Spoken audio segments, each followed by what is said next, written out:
I had a situation where my boss, I worked in the NBA, she said to me one day, work, family, self. Choose two, Amy. You can't have all three. I've tried it. This is an SVP in the NBA, and she said, I've tried it. If you want to be really good, Amy, choose two. She proceeded to write this on a piece of paper and slide it across her desk to me. And we were pretty close.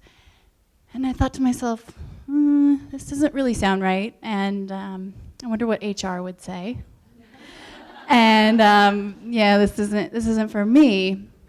So I proceeded to basically not take too much stock in that. So what I ended up doing was starting my business. I found myself on the team plane one day. I was with my boss, the same work, family, self, choose two boss, and I was sitting next to her.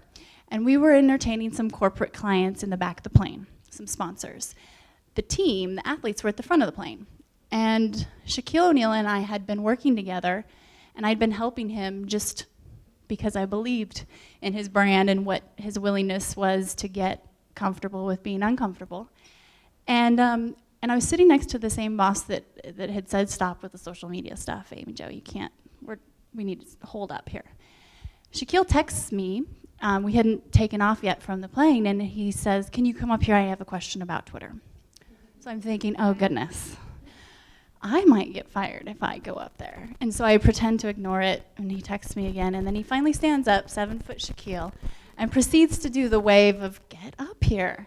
So I do. I finally go down the aisle and help him, which was a very simple mistake. He forgot his password on his Shackberry.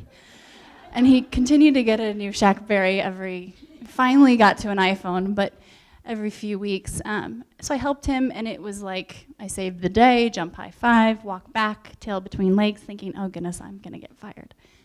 No, what happened is I sat down and my boss said, you know what, Amy Jo, you're a renegade. And I thought, secretly kind of smiled inside and thought, that's cool. Actually, yeah, I kind of like this. So I started my own thing. There's the plane. I'm on a new advanced slide iPhone thing, so I probably should have shown you the plane earlier. So point is color outside the lines without crossing the line. Like, there is definitely a place and a balance and an area where you can do things differently, yet not break the rules. My team and I came up with the new revised core values, then developed a formula called RevPath, Revenue Per Available Fan and Follower, which allows us to monetize social media, which was the big thing that everybody, of course, was asking. And I'll get into this a little bit more. But in June of last year, Tony Hsieh, the CEO of Zappos, and Baron Davis, who's an NBA New York Knicks point guard, two mentors of mine for the last 4 or 5 years, invested in the company. And we moved our operations to Las Vegas to be a part of the downtown revitalization project, which is incredible.